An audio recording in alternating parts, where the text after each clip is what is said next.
تظاهرات چند صد هزاری جوانان سراسر جهان در اعتراض به تغییرات جوی. صدها هزار نفر از دانش آموزان و جوانان از استرالیا و تایلند گرفته تا آفریقا و اروپا و آمریکا روز جمعه 29 شهریور کلاس‌های خود را ترک کرده و به تظاهراتی پیوستند که با عنوان اعتراض جهانی به گرمایش زمین برگزار شد. هدف این اعتراضهای گسترده اعمال فشار به رهبران کشورهای جهان برای انجام اقدامات مؤثرتر در کاهش گازهای گلخانه‌ای و سایر موضوعات زیست محیطی است. این راهپیمایی‌های گسترده در آستانه شروع هفته اقدامات سازمان ملل متحد در زمینه محیط زیست از جمله برگزاری نشست فعالان جوان محیط زیست در مقر این سازمان برپا شد که قرار بود برای یک هفته کار خود را آغاز کند.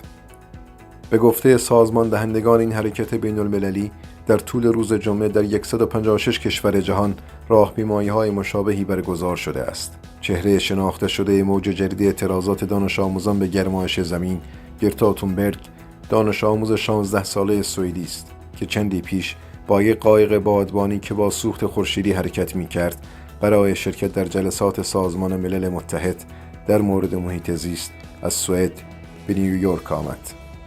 او به خبرگزاری آسوشیتد پرس گفت شرکت جمعیت زیاد در این اعتراضات یک پیروزی است. او افزود هیچگاه تصور نمی کردم که چنین حرکتی با این وسعت و به این زودی اتفاق بیفتد.